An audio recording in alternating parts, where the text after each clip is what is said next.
Arun, Everett, thank y'all for joining me. Pleasure, thanks. Mastering the investing game.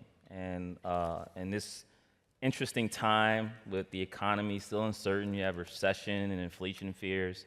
And we were talking last time I was up here about subscription services, right? I canceled Netflix, right? But there are people out there just trying to really watch their money, watch where it's going. But a part of that is investing in yourself too, right? And so this panel was really interesting because you got trying to preserve your money while at the same time investing in yourself, right? Haroon, I want to kind of start with you because you've invested in yourself probably your whole life. And that's because of, you said, financial freedom. You were seeking that very early. And one of the things that allows you to invest in yourself is you like to kind of create things based off of problems that annoy you, right? So what's the latest thing that's annoying you right now? There's a lot of things that annoy me in the world. But I'll split it up by like sort of business and personal. Yeah. You know, on the business front of Rocket Money, we started with this subscription management problem. And so this is like impossible, this is super annoying. But when you think about the economy, where things are going and just how many people are struggling, it's just fundamentally every day, it's like, what can we actually do? Like, what can we do that can help people change their habits to get healthier? And that's what it comes down to. Some people do it in physical health. Some people do it in mental health. We're trying to do that with financial health. Yeah. And how can we be along for someone's journey? Me personally, the thing that's bothering me most is I just want to figure out how I can make, you know, as much of a contribution as possible. And I don't know what that is yet. And so I'm actually working on that problem personally. Well, wealth disparity, right? That's one of the things that definitely bugs you, right? Yeah. And speaking of investing in yourself and wealth and all of that, give it up for Everett, right? Just took over CEO of Kickstarter.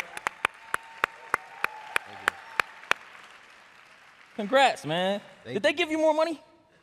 Oh yeah, they definitely give you the bag. Okay, I just want to make sure. Yeah. You got to go for the bag still. You want to make an impact, but definitely get to the bag too. Yeah. I was listening to an interview that you did, man. I was on your Instagram, and I heard you said, you know, when you are looking at new opportunities and just your whole approach, you want to be that guy. I want to be that guy. But also, you want to lift as you climb, right? And here you are taking this new role over at Kickstarter, man. Take me through that transition. What was that decision? Why'd you do it? Well, it was really interesting for me because anyone that knows anything about me, I genuinely love art. And I was at a company that if you were going to be at any art company in the world, this is the biggest online art company in the world. And to be in a position of CMO where it wasn't like the average CMO role, where I also oversaw other parts of the business, I felt very fortunate to be a CMO that had the ability to be working on something that I was extremely passionate about, but also be able to impact the business in a lot of different ways. And we saw exponential growth. My first year was like 150% growth. The next year was 300% growth, and we continue to grow this year. So it was something that was going really well for me, but I knew deep down that, you know, my interests were far beyond even the things that I oversaw at Artsy. And I wanted to get back into the CEO seat. You know, I was able to be a CEO for my own companies, but to be in a CEO seat and have that type of impact at a brand like Kickstarter that's, you know, internationally known. I remember I told my mom I was going to Artsy. She was like, "What the hell is that?" I told her Kickstarter. She was like, "What?" You know, so, you know, it was great to go to a brand with like such great brand recognition, such a powerful platform. They had their best year ever last year revenue-wise, despite the brand needing a reboot and some energy. And so for me, to be able to go somewhere where I could have an impact. I come from Southside Richmond. I only have a high school diploma. You know, a lot of people I come from, we didn't have money and resources to make our dreams come true and do the things that we wanted to do. And so to be at a platform that literally helps people's dreams come true. I feel like I'm doing my life's work. I feel like I'm doing something that's extremely impactful and special, and you know, everything is kind of coming full circle for me. Yeah. Why is Kickstarter like a viable option? Like, what makes it that? Because when people think about starting companies and expanding, I was talking to a brother in the lobby, and he has this great idea, and you know, he obviously needs that venture capital money to expand, right? But if he can't seek it, they can go to Kickstarter. Why is that an option? Yeah, I mean, some of the biggest brands that we know today, like Oculus, Peloton. They don't know nothing about Oculus. I asked them earlier, nobody has an Oculus in the audience. Oh, you do have one. Okay, there you go. Yo, shout out to you. Yes. So, like a lot of, and even more brands. I mean, people have won Grammys, won Oscars. It's been so many different, companies and brands that have come out of Kickstarter. I think what's so special about Kickstarter is that you can have something that's not appealing to a venture capitalist. As you've had that experience. Like venture capitalists want like huge returns on their money, and sometimes you might have something that is like, or maybe be a $5 million business, a $10 million business. That doesn't interest VCs as much. They want that exponential growth. And so Kickstarter provides a platform for anybody who has an idea, and no matter if it's like, a film that you want to do, an art project that you want to do, a video game, the categories are extremely vast that may appeal outside of what venture capitalists may typically be interested in. Yeah. And speaking of venture capitalists, Haroon, listen, you started webs.com, right? And also, Truebill. And I remember in that time you were saying that some of the more difficult times you had is after you took venture capital money, right? Because they wanted that return, right? What did you learn about yourself, and what did you learn about taking venture capital when you were starting those two companies? And there's a couple of things. First of all, you have to decide if and when you should take VC money. I think a lot of people don't understand this. So I think actually Kickstarter or even trying to bootstrap is a really good option for a lot of businesses. And the way to think about it is simple. If you don't think you can be a public company, like that big, multi-billion-dollar company, you probably shouldn't take venture capital money. Maybe like friends and family money or some angel investors or something like that, but probably not like a traditional VC. I think like the most interesting time for me is, we sold our first company successfully, and you would think that when you go back out to raise as That was second time 2011? Yeah, in 2011 we sold Webs for over $100 million, right? So that needs a round of applause, man. $100 million? You would think that when you go out to raise, people would be lining up. And unfortunately, the space we went in, which is kind of this personal financial management space, everyone hated it. Yeah. And the most memorable moment was I had a VC he said to me, Harun, we can't invest in this. He said, just bring me any other company and we will invest in it, but just not this. And for some people, that's discouraging. For me, it's discouraging, but the second part of me is like, I cannot wait to show him he was wrong. And we ended up at over $1 billion exit, and he had to make the call to me and apologize, which was fun to prove him wrong. So Yo, give him a round. I was ready to say, we went from $100 million to $1 billion. Like, you never know. that's what's up, man. During that process, do you remember your most memorable no? Like, you still remember that no? I mean, that was the no for sure. Yeah. But guy, I mean, we had in our first A round, we had at least 50 no's. 50 no's, and the only one that said yes was someone that was our first investor, our last company, who was like a last-ditch effort, and he said okay, and it was a super small $5 million A round, like pathetic for kind of our size and my background. Clearly, I suck at fundraising. I'm a little bit better at building companies than fundraising, but it's kind of doesn't matter, right? Like all that matters is you get one yes, and the real lessons that you learn is like. Being unstoppable is just like not stopping. It's nothing more than that, right? That's what it really means. And so it's just a matter of like, are you willing to kind of accept that as the answer, or do you still believe in what you're up to? And if you do, then you keep going. Yeah. Man, you were marketing since you were age 14, right? Eastern National, right? Yep. And here you are, you turn into this marketing whiz, and again, now you're at Kickstarter. And Kickstarter, obviously, as you said, it's an established company, right? What is Everett Taylor going to do to take it to the next level? Like, what ways are you going to improve Kickstarter to make it more successful for the people who use it? I mean, being here. Yeah.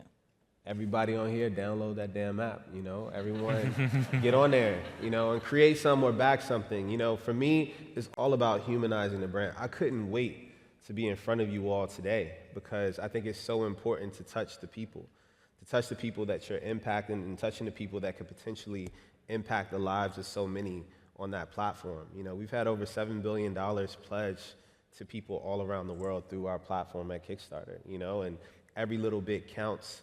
And I want people to be at a point in their lives where you said this thing about, having an idea, and my mic is getting caught up right here, but having an idea, my North Star for Kickstarter is that anybody that has an idea feels like they have a viable option to make that idea come true and bring it into fruition. And so humanizing the brand, rebooting the brand, putting energy back into the brand, really thinking about our whole life cycle, how people are experiencing the product, how we're touching them through all of our different surfaces.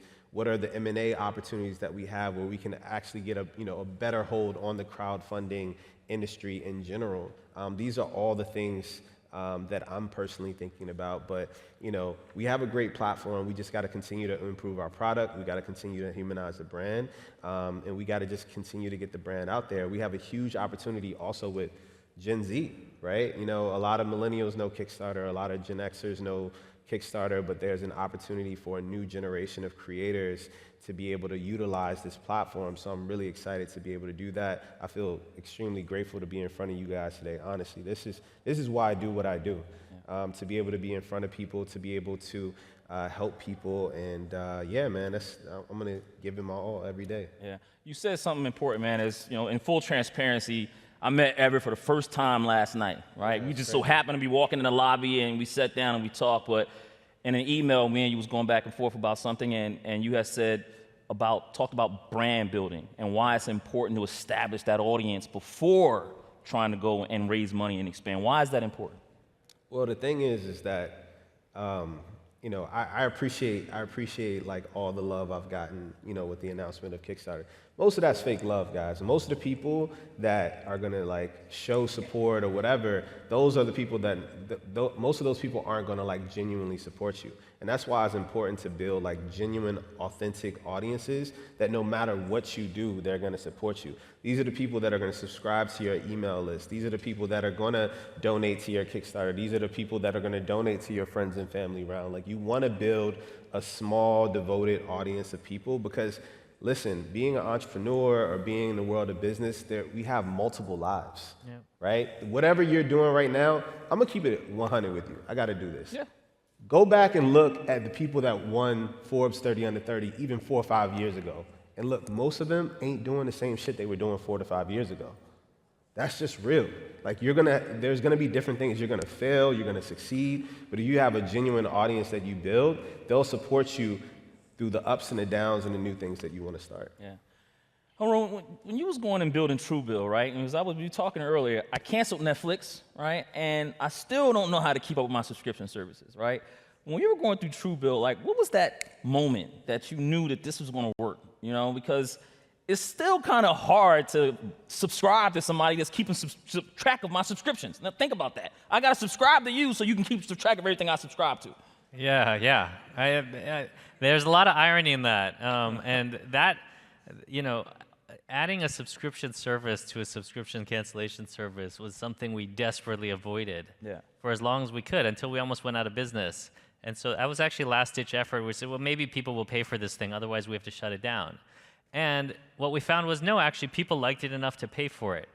That's what's really important, actually, and that's what's so important about Kickstarter is the way you know you have product market fit isn't that like someone downloaded your app, it's that they're willing to exchange dollars for it.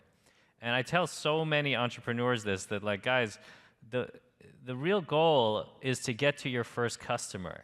Like, get to the first person who's actually willing to pay for the thing. It's not a survey where they say, I might be willing to pay this much for it, I would be willing to pay. It's like they actually put money up for the thing that you have. And that's why it's such a great platform, because you can basically find that out for free on Kickstarter. And if it doesn't work out, you just return everybody's money and, it's fine. So that was the moment. When we found that people were willing to pay for it, then we said, that means that we can actually market this thing. And once you could market it, then you can grow. Because people aren't virally talking about their personal finance app. And they might tell some friends and stuff, but it's not like a social network or something that's super viral. And so that was it. So then once we figured that out, that's when we went to raise our first Series A round. And, we had no idea how big it would get and how quick it could grow. But we felt like we had something. Yeah. And when you get that value proposition, like when it's established, right, how do you do the marketing around it to make sure that it grows and that you can continue to make money and then sell it for $1 billion like you? Because everybody in the crowd wants to be a billionaire. We've got a CMO on stage who's probably an expert on this, but we went very hardcore analytical with our marketing. Yeah. So we're not like smart brand people or anything like that.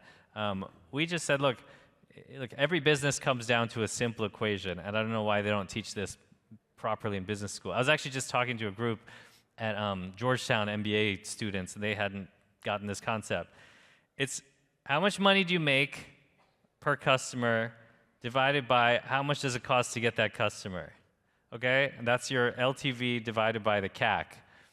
And if that is more than 1, it means for every dollar you put in, you're getting more than $1 back, otherwise known as a cash machine.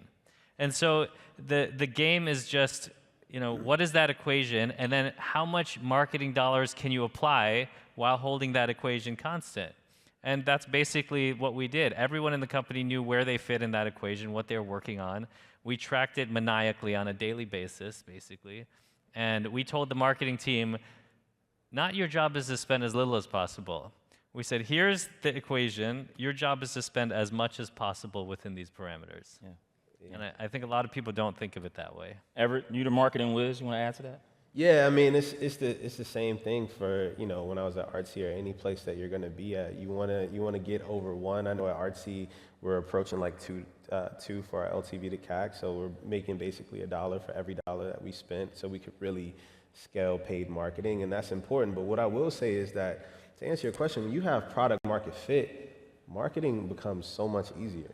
Like, the problem is that a lot of brands and a lot of the companies that you guys are building or products that you guys may be trying to get people to adopt do not have product market fit yet, or it's not completely there yet. And so that makes marketing extremely hard. When you truly have product market fit, when people try that and you have the right experiences and the right UX and all of that, then it becomes easy. Then you're creating tons of value. But until you get to that point, you're really trying to finagle and figure out ways how to, keep people onto a platform that isn't necessarily the right fit. And so once you have that product market fit, that's when it really becomes fun. That's when you can really start to invest in brand marketing and really fun things when you have that. But until then, you have to be very data-driven and meticulous about how you go about marketing. Yeah. Got about 2 minutes left almost, and I want to ask each of you, look into the crowd, right, and give them some advice on how to navigate this economy of investing in yourself, right? You still got to pay the bills. So some people out there who want to start a company, they're still working, they got to pay the bills. How do you navigate to get to the other side of it? Well, the first thing I'd say is don't spend a lot of time trading stocks. It's actually a really poor use of your time, and you're not going to be better than, I mean, some of you may get lucky and the rest of you won't, but it's as good as sports betting or something else right now. Like, you guys aren't expert. I mean, maybe some of you are, but that's not a good use of your time. I've sort of outsourced the majority of that now, other than just like a small tech portfolio that I hold for companies that I really like. Your time is the most important thing you have. That's really where you have to be like diligent about, okay, how many hours do I have in my day and how am I using them? That's really what it comes down to. And so like the investment is your time. It's not where your money's going. At a certain point, if you have enough money, your money will make money faster than you can make money. And so then that becomes your money maker and you're no longer that. But until then, it's really your time is what you've got to think about. And so you've got to balance that by like stuff that kind of supports you now in the now and your career and all of that. And then the investment is what am I doing for my future? And the main thing, if you're an entrepreneur, is you've got to keep growing. Like, you have to keep growing and learning the whole time. A lot of that has to do with just making mistakes. And there's no, like, wisdom comes from like hard-earned mistakes. And passing on wisdom is so that other people can learn it the easy way. But, you've got to listen, you can read, there's books about everything, but it's just like, make sure you're putting some time into improving yourself in addition to all the other stuff you've got going on. Yeah, about 40 seconds. Yeah. 2 weeks ago, I would have told y'all all about art. But now I'll tell you that what you said, investing in yourself. At the end of the day, what I've realized in my life and my career is that, during the roughest years and the hardest years, the years that followed were my best years. And so a lot of the things that you guys see me up here as CEO of Kickstarter, but 2 years ago, I had one of the hardest years of my life, and I had to get through a lot from mental health and rediscovering myself and things like that. And so it's during these tough economic periods or during these tough periods, this is the best time to really dig deep into yourself, improve yourself, and you're gonna come up off on top afterwards. So. And make $1 billion like Haran. Yeah. Everett, Haran, thank you so much, man. Appreciate it.